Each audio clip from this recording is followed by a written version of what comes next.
Boa noite. Boa noite para você.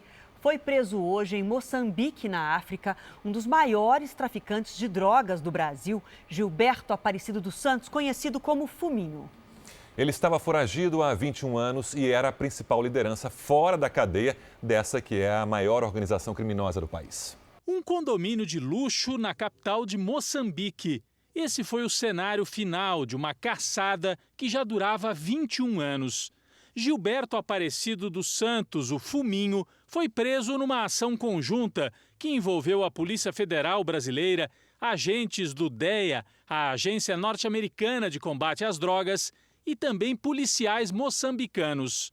A prisão foi noticiada em primeira mão pela Record TV e pelo R7 e logo depois confirmada pelo ministro da Justiça, Sérgio Moro. E há tempos que se buscava a localização dessa pessoa, que é suspeita, indicada de ser uma das lideranças dessa organização criminosa, principal fornecedor aí de cocaína para o Brasil.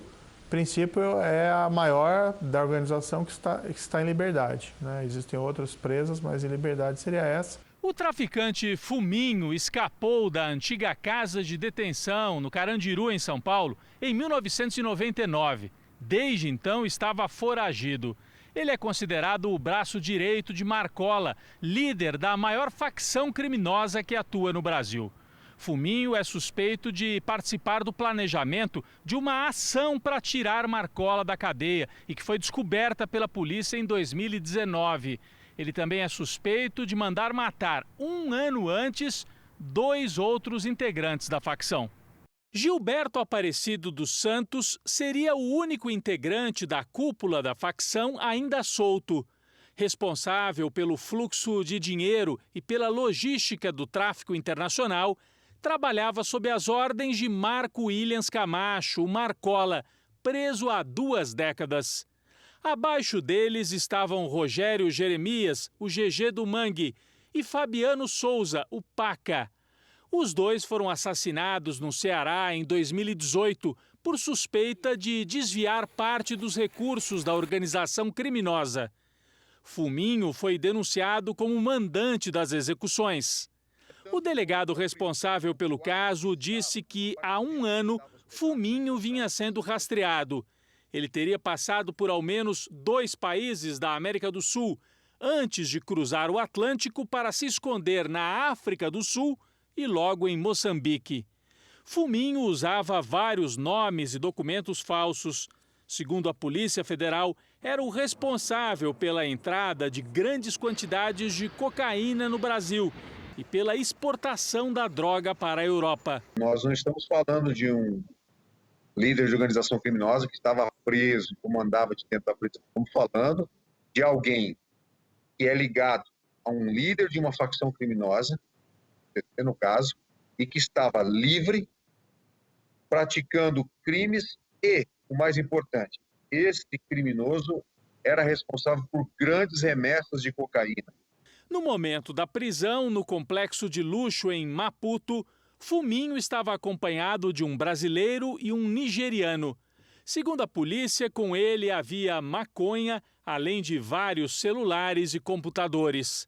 A análise dos aparelhos será decisiva para saber como os criminosos lavam dinheiro no Brasil e no exterior. É importante, é um golpe poderoso na estrutura dessa organização. Então, essa pessoa foi presa, vai ser trazida ao Brasil, vamos trabalhar isso junto às autoridades de Moçambique, para que ela seja trazida o quanto antes, que possa ser julgada aqui pelas Cortes de Justiça. Veja agora outros destaques do dia. Brasil tem 23 mil casos do coronavírus. Pacientes curados enfrentam desconfiança na volta ao trabalho. Autoridades americanas constatam redução de novos casos. Macron anuncia a retomada da economia na França e pede união. Cientistas trabalham em 70 vacinas contra o vírus.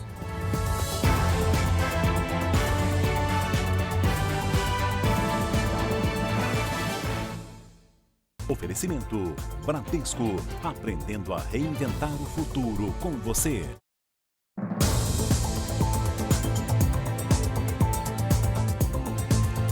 Doentes que passaram pela Covid-19 enfrentam agora a desconfiança de parentes, vizinhos e principalmente dos colegas de trabalho.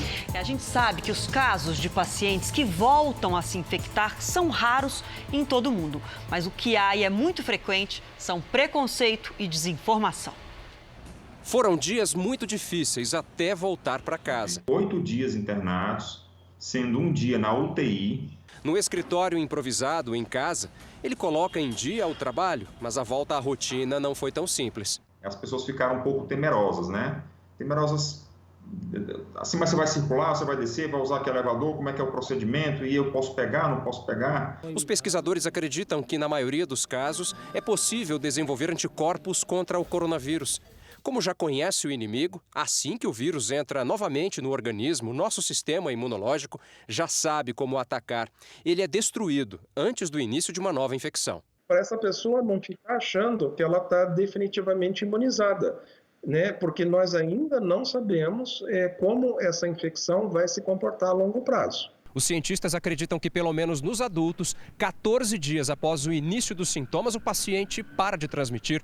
Mas isso não quer dizer que ele não possa ter contato e levar esse vírus a outros lugares e contaminar pessoas. Elas têm que ter os mesmos cuidados que todos nós estamos tendo, que é o uso de máscaras, a lavagem de mãos frequentes e o distanciamento social. Depois de mais de 14 dias em casa, se recuperando da Covid-19, Paula voltou ao trabalho. Assim, o medo que você sente, né? Que as pessoas ficam mais receosas, já não chegam tão perto, né? Depois de enfrentar a doença e o preconceito, ela agora acredita estar mais forte para seguir em frente. Quando você sente dificuldade para você subir uma escada, você começa a valorizar o quanto você pode fazer no seu dia a dia, né?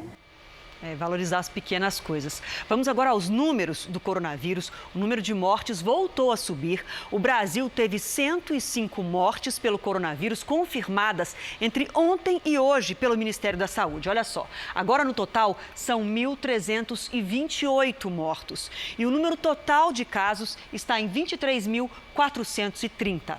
O estado de São Paulo já tem quase 9.000 casos da Covid-19 e 608 mortes. Em seguida vem o Rio de Janeiro, que tem 3.231 casos, com 188 mortes. E depois o estado de Pernambuco, 1.154 casos e 102 mortes.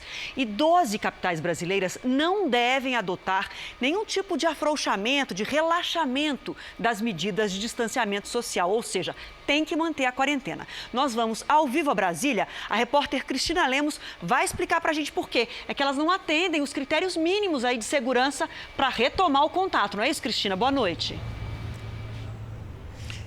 Boa noite, Adriana. Boa noite a todos. É isso mesmo. Olha, vale lembrar que começou a valer hoje aquela orientação do boletim epidemiológico número 7 do Ministério da Saúde, que permitiu, em alguns casos, a redução das medidas de distanciamento social. Somente quando a cidade ou o estado conseguirem comprovar que mantém mais de 50% da capacidade de atendimento da rede pública. Portanto, o Ministério da Saúde voltou a reforçar que essa exigência é séria e chama a atenção para o rigor das pré-condições. Qualquer medida adotada seja adotada tendo como premissa o leito, o equipamento e os respiradores. Cada gestor deve adotar aquilo que convém à sua realidade. Olha, por isso mesmo, hoje, 12 das capitais estaduais entraram na zona vermelha, na zona de emergência do contágio do coronavírus. Elas não têm condições satisfatórias de atendimento. Portanto, elas precisam prover essas condições ou receber socorro do governo federal. Fortaleza e Manaus, que eram os mais críticos, receberam respiradores na semana passada. Vamos mandar 10 para São Luís do Maranhão, porque nós já estamos percebendo, pelo nosso monitoramento, que São Luís do Maranhão, a região metropolitana, está chegando próximo desse limite. E assim nós vamos ficar trabalhando. Quando a gente perceber um certo esgotamento da capacidade, a gente entra com algumas ações para ampliação. E o Superior Tribunal de Justiça liberou as ações da polícia e da Justiça no Rio de Janeiro para impedir que as pessoas circulem pelas praias do estado. Vamos falar ao vivo com a Renata Loures. Renata, boa noite para você. Qual o efeito imediato aí dessa decisão? Oi, Adriana, muito boa noite para você, boa noite a todos. Olha, na prática, quem desrespeitar a advertência das autoridades para deixar as praias vai poder ser conduzido pelos policiais e até responder a um procedimento penal. Hoje, o prefeito Marcelo Crivella disse que o isolamento social aqui no Rio de Janeiro deve continuar por tempo indeterminado e que as lojas que desrespeitarem podem ter os alvarás cassados. O prefeito também pediu que as indústrias abram as portas mais cedo, antes das 7 da manhã, para evitar as aglomerações no transporte público. Adriana. Obrigada, Renata. Médicos e fisioterapeutas de Manaus criaram um sistema para evitar que pacientes leves de coronavírus utilizem respiradores mecânicos que são indispensáveis para pacientes em estado grave. E a gente sabe que Manaus, o serviço de saúde está à beira de um colapso, né, Sérgio? E está entre as capitais mais críticas do país também. Com 1.275 casos e 71 mortes, o governo estadual resolveu implantar o projeto nos hospitais públicos. O método vem sendo usado neste hospital particular de Manaus em todos os pacientes internados com Covid-19. 14 pessoas receberam alta nas últimas 2 semanas. Segundo os médicos, nenhuma delas precisou ser entubada e isso reduziu em quase 70% o tempo de permanência na UTI. O tempo que um paciente passa hoje submetido à intubação orotraqueal dentro de um hospital é de 15 a 21 dias. Aqui, fazendo esse tipo de ventilação não invasiva precoce, a gente conseguiu observar que os pacientes ficam menos do que 5 dias internados dentro dos hospitais. Essas cabines de plástico, chamadas de aerocâmaras, são usadas com um aparelho mais simples do que os respiradores mecânicos e permitem que os pacientes de UTI recebam a ventilação de uma maneira não invasiva e, assim, liberam os respiradores mecânicos para os pacientes mais graves. Essa daqui é uma simulação com um paciente fictício, só para a gente entender melhor como é que funciona a aerocâmara. O problema da ventilação não invasiva é que ela espalha o vírus no ambiente, o que pode ser perigoso para a equipe médica. E o papel dessa barreira é justamente impedir que isso aconteça. O governo do estado espera que as aerocâmaras deem um fôlego ao sistema de saúde do Amazonas e firmou um acordo para utilizar a tecnologia nos hospitais públicos. A nossa equipe técnica já estava conversando com os técnicos também dessa unidade privada de saúde, que tem alguns protocolos que estão sendo desenvolvidos em parceria com uma empresa do Distrito Industrial e que tem dado um resultado muito significativo. Em Manaus, a unidade de referência para pacientes com Covid-19 tem 69 UTIs com respiradores e está lotada. Para evitar o colapso no sistema, o Ministério da Saúde prometeu aumentar a capacidade do hospital para 350 leitos com respiradores.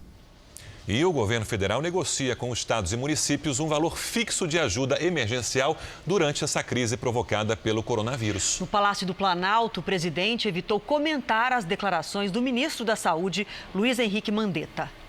O presidente Jair Bolsonaro e integrantes do governo passaram parte do dia avaliando as últimas declarações do ministro da Saúde. Bolsonaro, por enquanto, adotou o estilo de minimizar as críticas e observar o cenário político. Entre os militares do governo, o apoio a Luiz Henrique Mandetta já não é o mesmo. As declarações foram vistas como um desrespeito à hierarquia. As críticas de Mandetta ao presidente da República têm gerado interpretações nos corredores do Palácio do Planalto. Por aqui, assessores de Jair Bolsonaro entendem que o ministro da Saúde quer ser demitido agora, antes do período de maior incidência do coronavírus no país, quando devem ser registradas muitas mortes. Outro assunto que preocupa o governo é o efeito do projeto da ajuda emergencial aos estados e municípios discutido no Congresso. O Ministério da Economia cedeu e, no meio da tarde desta segunda-feira, ofereceu repassar aos estados 118 bilhões de reais. A tentativa do governo é fechar um acordo com números definidos para tentar evitar o rombo de 222 bilhões de reais que seria causado pelo texto original nas contas do Ministério da Economia. Por outro lado, os governadores querem que o governo federal compense os estados com a perda de arrecadação de ICMS e com o ISS, o Imposto de Serviço das Cidades. Nas palavras do ministro Paulo Guedes, isso seria como dar um cheque em branco aos governadores, porque não é possível prever quanto tempo vai durar a crise de saúde pública. No fim da tarde, Jair Bolsonaro ainda participou de uma reunião no Ministério da Defesa feita por videoconferência, no Centro de Operações Conjuntas.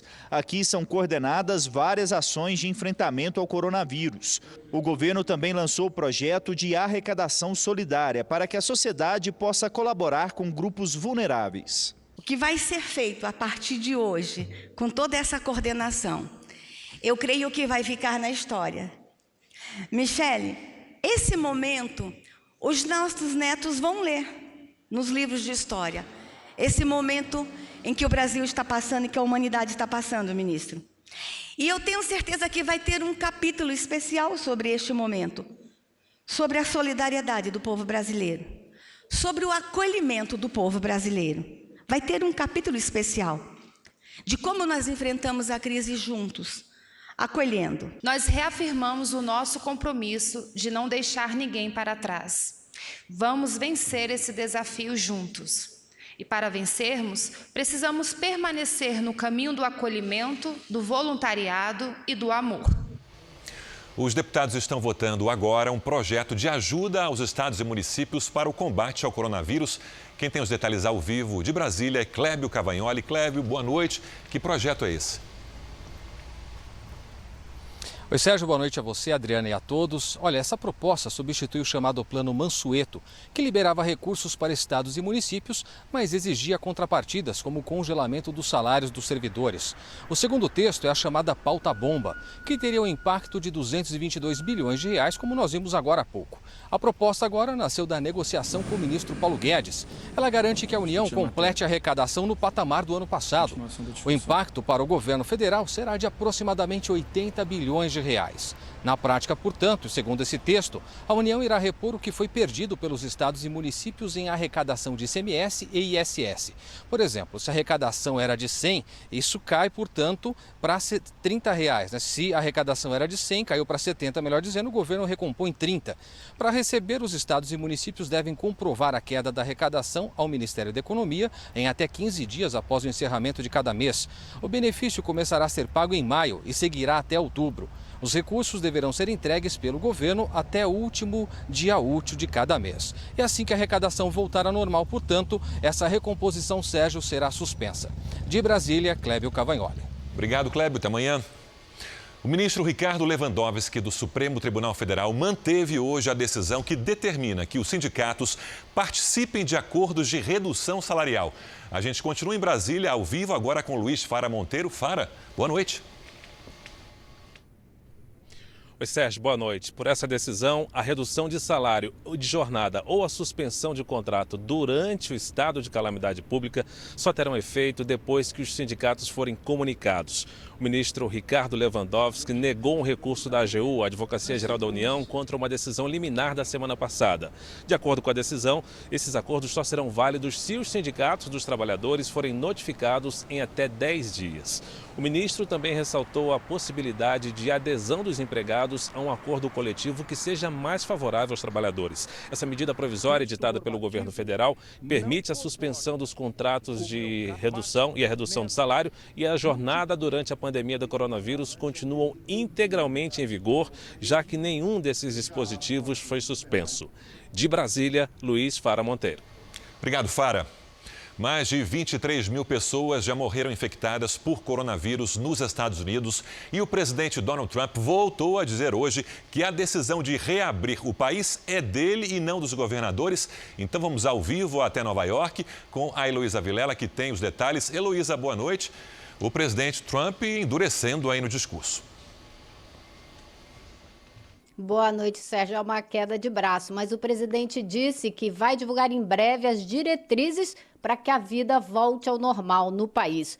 Os governadores americanos já discutem planos coordenados para reabrir a economia. Estão fazendo isso porque entendem que se algum estado relaxar as medidas de isolamento sozinho, um novo foco da doença pode ameaçar todo mundo. O governador de Nova York disse que o estado já passou pelo pior aqui com a Covid-19. Mesmo assim, diz ele, ainda é cedo para colocar em ação qualquer medida de relaxamento. O número de mortes estacionou, mas num patamar ainda alto, mais de 600 mortes por dia. Segundo as autoridades de saúde, a curva de contaminação também está estacionando em Nova Jersey, na Louisiana e no Michigan. Sérgio, Adriana. Obrigada, Luísa. Obrigada. Dados levantados no Brasil e também nos Estados Unidos mostram que o coronavírus tem matado proporcionalmente mais negros nos dois países. As estatísticas variam um pouco de uma cidade americana a outra, mas repetem sempre uma realidade dolorosa para os afrodescendentes. Eles têm muito mais chance de morrer de Covid-19 do que os brancos do país. O Dr. Anthony Fauci, epidemiologista e integrante da Força-Tarefa da Casa Branca, explicou: a incidência de doenças como diabetes, hipertensão, obesidade e asma é maior entre os negros do que entre os brancos. E quem tem essas doenças corre mais risco quando contrai o coronavírus. São doenças da desigualdade social. A comunidade afro-americana mais pobre não tem acesso a tratamento de saúde preventiva e é a mão de obra majoritária de alguns trabalhos que não pararam, como caixas de supermercado e entregadores de comida. Por isso está mais exposta nessa pandemia. No Brasil, um levantamento do Ministério da Saúde mostra que, proporcionalmente, os negros também estão morrendo mais de Covid-19 do que os brancos. Eles são 23% dos internados com síndrome aguda respiratória grave, mais 33% dos mortos. Já com os brancos, a proporção é oposta. Eles formam quase 74% dos hospitalizados, mais 64,5% dos mortos.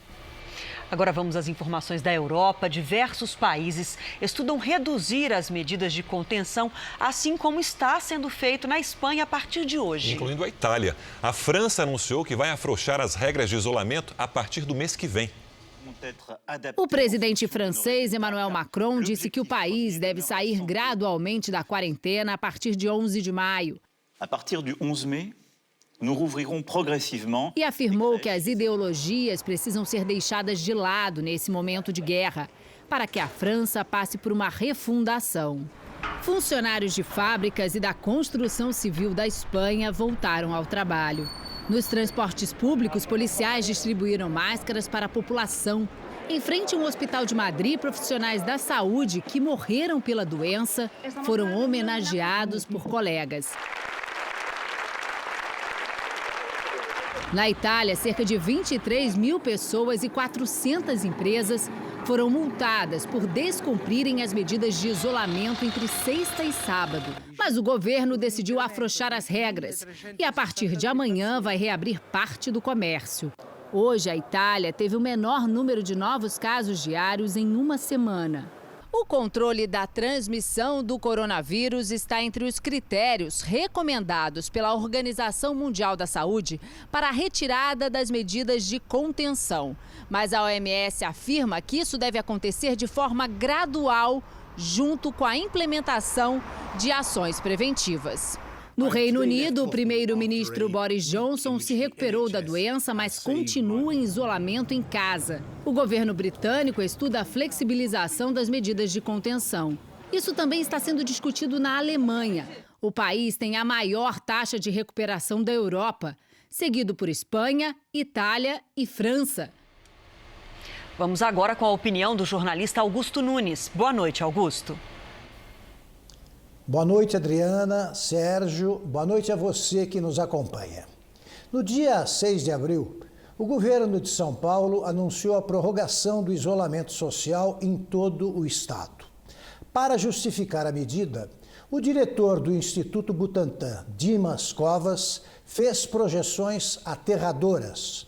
Até o dia 13, mesmo com a quarentena, cerca de 1.300 mortes seriam registradas em território paulista.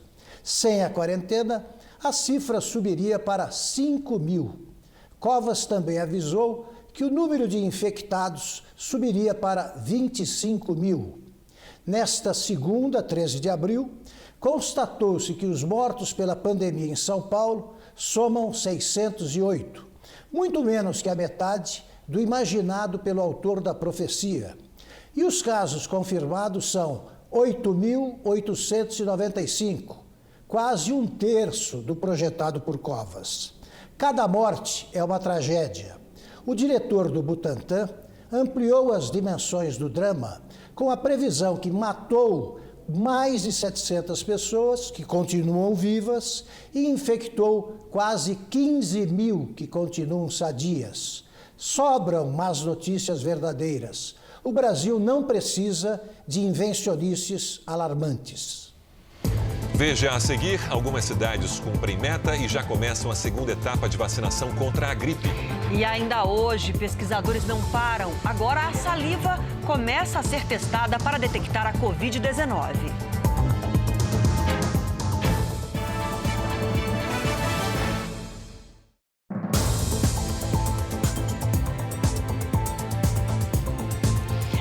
Goiânia conseguiu vacinar 100% do público-alvo na primeira fase da imunização contra a gripe comum.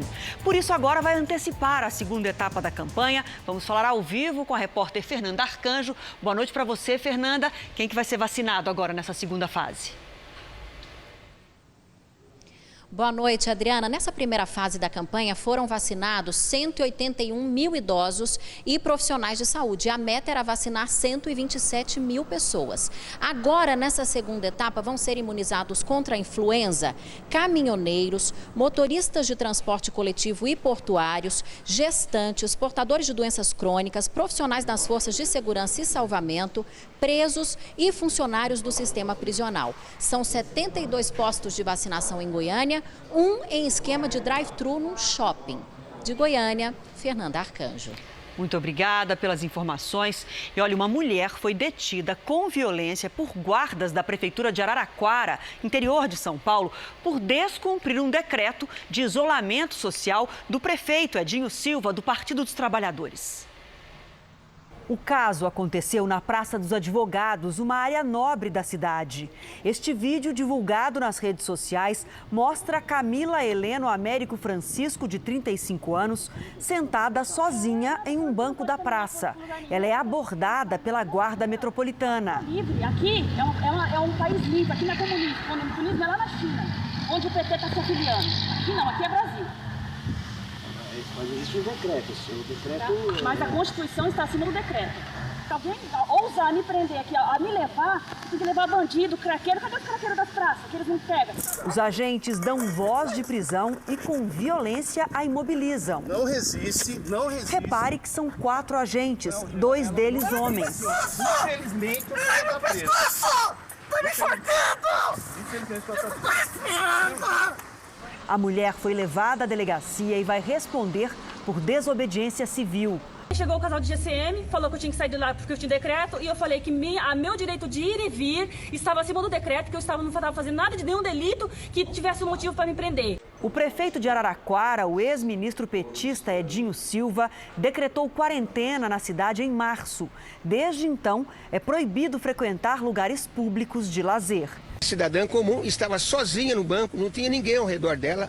Quer dizer, aonde nós vamos parar? A Prefeitura de Araraquara afirmou que a mulher descumpriu orientação de deixar a praça. Segundo a Prefeitura, houve desobediência, desacato, lesão corporal e infração de medida sanitária preventiva. Assunto que interessa seu bolso agora. Vamos às dicas da nossa comentarista Patrícia Lages, que está aqui com a gente essa noite. Boa noite para você, Patrícia. Tem muita gente nesse momento com dificuldade de manter as contas em dia. O que essas pessoas devem priorizar agora? Boa noite, Adriana. Bom, é um momento delicado para o bolso de muitos brasileiros e é preciso fazer uma análise de juros e de consequências. Para ficar fácil de entender, tem um exemplo aqui bem simples. As contas de luz, elas têm multa de 2% e juros de 1% ao mês. E qual é a consequência do não pagamento? É o corte no fornecimento. Só que durante o período de quarentena, a ANEEL, Agência Nacional de Energia Elétrica, suspendeu o corte por 90 dias em todo o Brasil. Mas o ideal é pagar e evitar o acúmulo de contas e de juros. Agora, no caso do cartão de crédito, vamos levar em conta aqui juros de 15,9% ao mês. Se a pessoa não paga essa fatura, ela vai entrar no rotativo. Aparentemente, não acontece nada. O nome dela não é negativado na hora e ainda consegue continuar lá usando o cartão. Mas o perigo é que não há notícia de que o vencimento das faturas vai ser prorrogado durante a quarentena. E aí vão incidir juros compostos. Olha o tamanho do problema quando não se paga a fatura toda. Se a fatura for de R$ 500, por exemplo, a 15,9% de juros ao mês, em questão de 5 meses, a dívida vai mais do que dobrar. Então, a dica é a seguinte: prefira deixar as contas com prorrogação de vencimento para pagar mais adiante. Mas não deixe de pagar a fatura do cartão, porque isso pode virar uma bola de neve e bem rápido. Agora, o que acontece é que às vezes a pessoa pagava a fatura toda, tinha o dinheiro e agora faltou renda para pagar tudo. Tem opção para essa pessoa? Pois é, encurtou, né, a renda. Assim, o crédito pessoal, por exemplo, que tem taxas de juros menores e, em alguns casos, existe a possibilidade de ter carência de 30 e até 60 dias para começar a pagar. Este momento é de apertar os cintos e manter as contas na ponta do lápis, Adriana. Tá certo. Obrigada, Patrícia. Até a próxima. Até. Você vai ver a seguir: cientistas trabalham em 70 vacinas contra o coronavírus, inclusive aqui no Brasil. E também o cantor e compositor Moraes Moreira morre de infarto no Rio de Janeiro.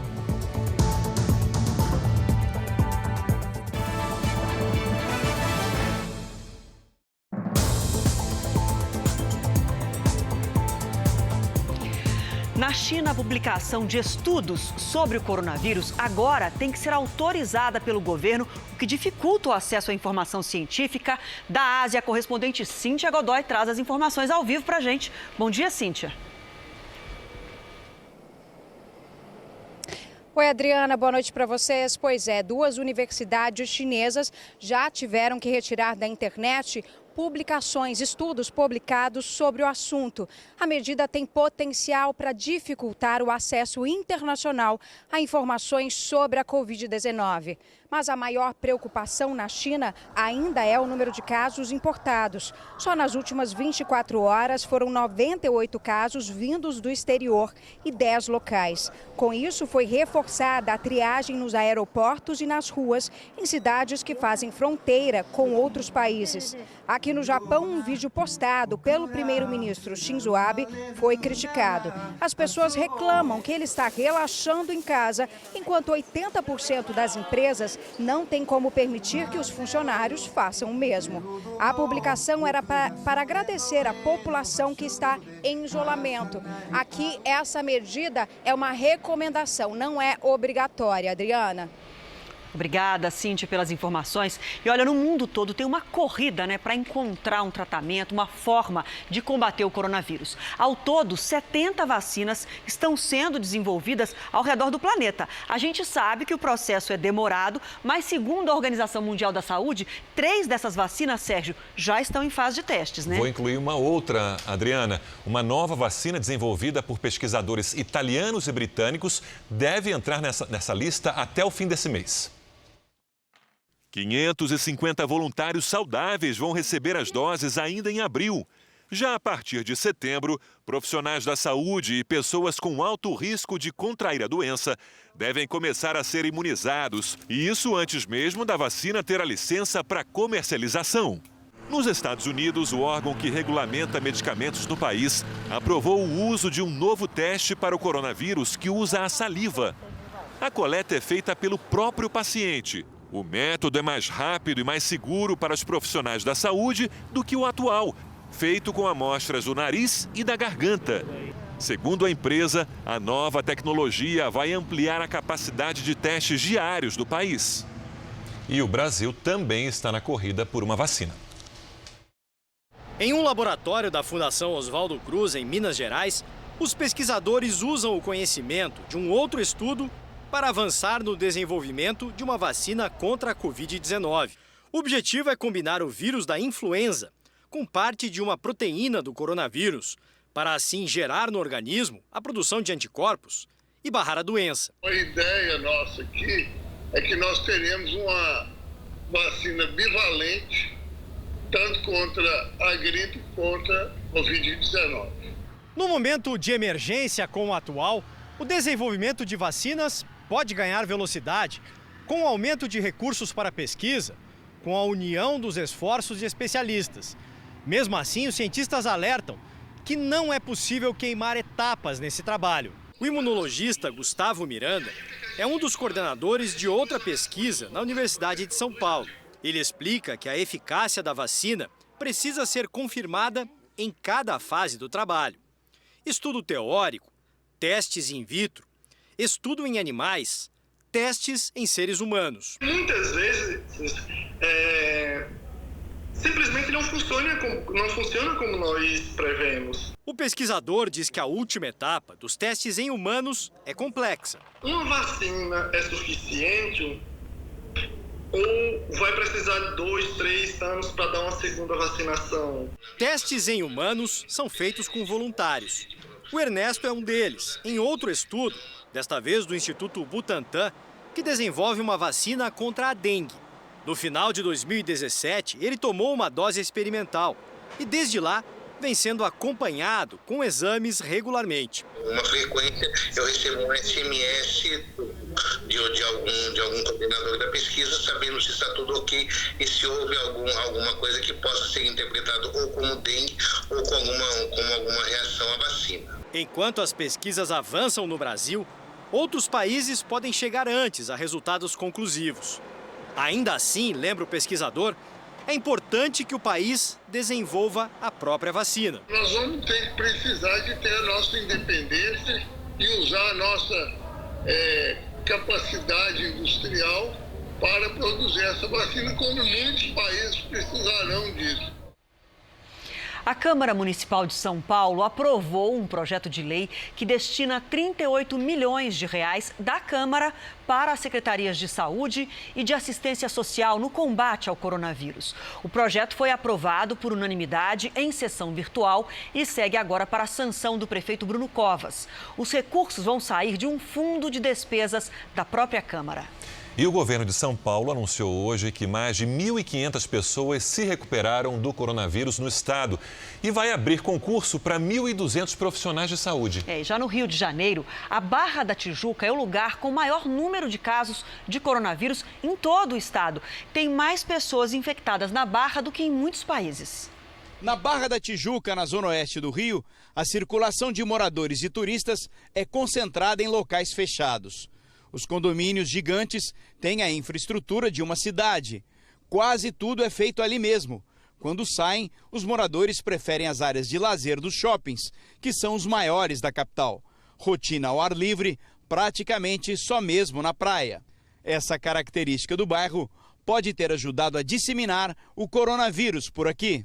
É uma população de maior poder aquisitivo, provavelmente a população que trouxe esses casos mais para o Rio de Janeiro. De cada 100 casos confirmados de Covid-19 na capital, 10 são de moradores aqui da Barra da Tijuca. Depois de quase um mês das medidas de isolamento, o bairro já ultrapassou o número de infectados de 10 estados brasileiros e tem mais doentes do que 70 países. 4 moradores morreram vítimas do coronavírus. Monique escapou. Ela ficou isolada durante 18 dias em um quarto longe do filho, porque testou positivo para a doença. Moradora da Barra, não saiu do país, mas foi aos shoppings e mercados da região. Hoje curada, Monique quer proteger a família. Agora eu que vou no mercado para minha família, eu que compro tudo. Aí eu chego em casa, tomo banho logo, boto a roupa para lavar, higienizo tudo, faço compra para os vizinhos que pedem. A doença avança no estado. 70% dos leitos de UTI da rede estadual estão ocupados com pacientes infectados. Ontem, 50 pessoas em estado grave precisaram de cuidados intensivos na capital. Na região metropolitana, o campo de um clube em São Gonçalo vai receber o primeiro hospital de campanha da cidade com 200 leitos.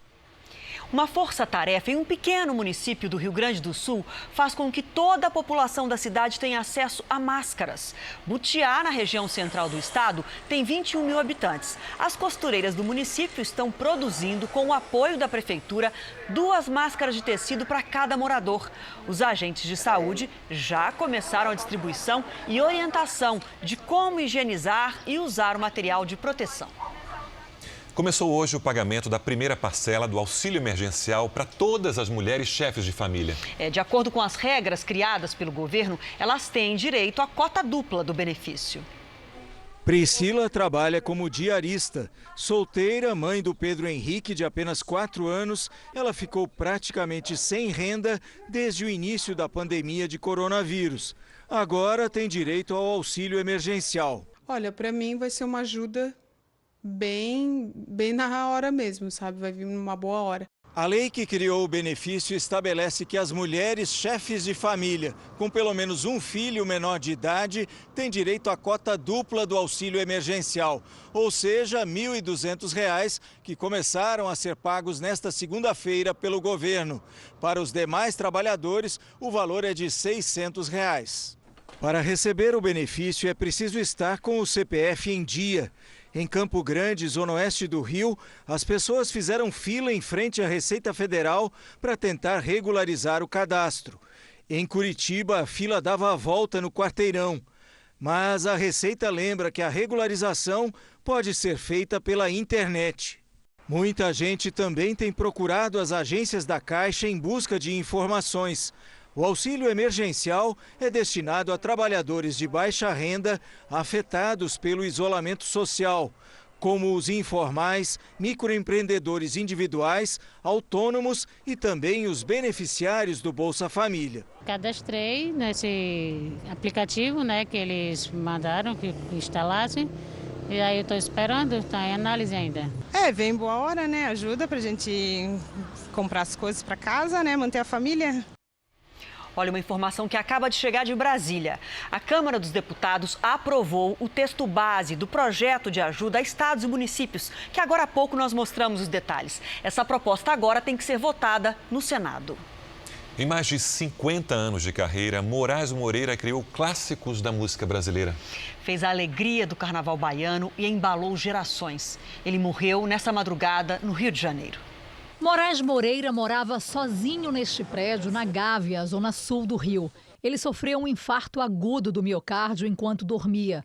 Foram mais de 50 anos de carreira, com dezenas de discos gravados e uma vida intensa nos palcos. Preta, preta, pretinha. Um talento reconhecido pelos colegas da música. Obrigada, Moraes, por tudo que você foi, por tudo que você fez, por tudo que você deixou plantado e semeado. Um artista de múltiplos talentos que deixará eternizada em suas canções a alegria em nossos corações. Antônio Carlos Moreira Pires nasceu em 1947 em Ituaçu, no interior da Bahia. Em Salvador, foi um dos fundadores dos Novos Baianos. O grupo se mudou para o Rio e revolucionou a história da MPB. Em carreira solo, Moraes Moreira não parou de compor sucessos como Pombo Correio, Bloco do Prazer e Sintonia. Em 2015, os Novos Baianos voltaram a se reunir. Baby do Brasil tinha 16 anos quando conheceu Moraes Moreira. Para ela, além de perder um grande amigo, o Brasil se despede de um dos maiores compositores do país. Uma batida de violão incrível que foi se aprimorando a cada ano. A família de Moraes Moreira não informou detalhes sobre velório e enterro para evitar aglomerações. Pediu para que os fãs que quisessem prestar alguma homenagem ouvissem as músicas dele. Há menos de um mês, Moraes Moreira mostrou o Cordel Quarentena em uma rede social. Nos versos finais, o otimismo na cura do coronavírus. Os males não são eternos, pois os recursos modernos estão aí, acredito.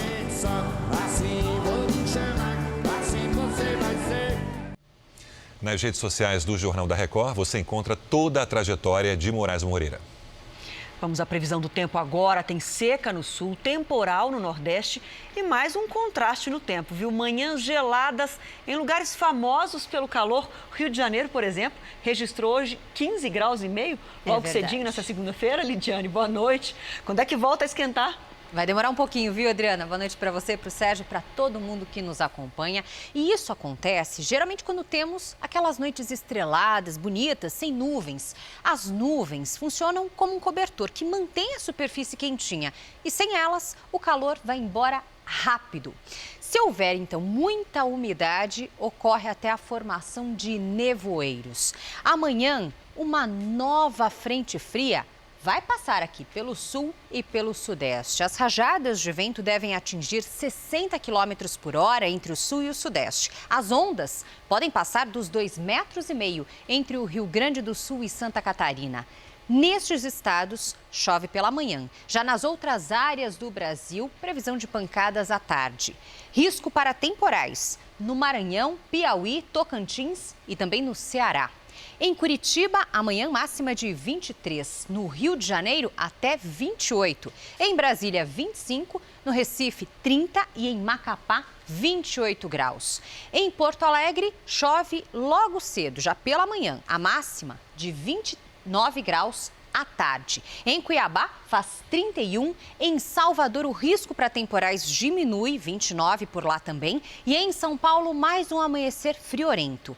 Mínima de 16, máxima de 25. E a partir de quarta-feira, eu já aviso, chuva mais frio, viu, Adriana? Semana para se agarrar ao casaco. É isso. Até amanhã. Obrigada. Um dos maiores bancos do país anunciou hoje a criação de um projeto de combate ao coronavírus. O valor destinado à iniciativa é de R$1 bilhão. Uma equipe com 6 especialistas na área da saúde, liderada pelo médico Paulo Chap-Chap, vai cuidar da iniciativa para definir as ações que serão financiadas. Não basta ter os recursos, é importante ver como conseguir alocá-los. Nós achamos que uma grande contribuição que nós estamos dando aqui não são apenas os recursos, mas é a constituição desse grupo de especialistas que vai se incumbir da sua aplicação. Nós esperamos também encorajar outros a fazerem doações para essa mesma causa. Para a gente terminar, você vai conhecer coreanos que vivem aqui no Brasil e se mobilizam para ajudar a combater o coronavírus no país que escolheram para morar. Alguns grupos compram máscaras para doar, enquanto outros fabricam o produto. Acostumados a influenciar quem vive conectado, os youtubers coreanos hoje deram um bom exemplo. Doaram 4.000 máscaras cirúrgicas a unidades básicas de saúde de São Paulo. Soyeon mora no Brasil há 6 meses. Os sul-coreanos já têm costume de usar máscaras por causa da poluição, diz ela. Aqui, o brasileiro precisa adotar esse hábito, mesmo que incomode. A gente podia estar fazendo vendas disso, mas não, a gente tem que contribuir, porque a comunidade coreana, querendo ou não, também está no Brasil, né, e recebeu um tipo de ajuda. Então a gente tem que contribuir. A Associação Brasileira dos Coreanos já doou 20.000 máscaras para a Polícia Militar, Guarda Civil Metropolitana e Garis. A atenção agora se volta para os postos de saúde. Olha, uma unidade onde tem 100 funcionários chegam a receber 20 máscaras por semana.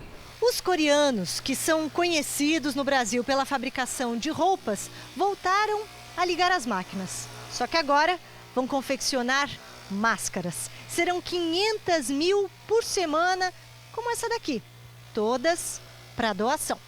Sara fabrica vestidos de festa, mas hoje não há nem festa, nem vendas. Minha filha está brasileiro. Eu tenho que, pelo menos, ajudar por aí. Outras 100.000 máscaras cirúrgicas serão doadas por uma ONG coreana à Prefeitura de São Paulo. Lá na Coreia do Sul, a pior parte da epidemia já passou. Dona Sara sabe que aqui ainda há muito o que fazer. O Jornal da Record termina aqui. A edição de hoje na íntegra e também a nossa versão em podcast estão no Play Plus e em todas as nossas plataformas digitais. E à 00:30 tem mais Jornal da Record. Você fica agora com a novela Amor Sem Igual. Vamos seguir mais uma semana juntos contra o coronavírus. Até amanhã. Boa noite e até amanhã.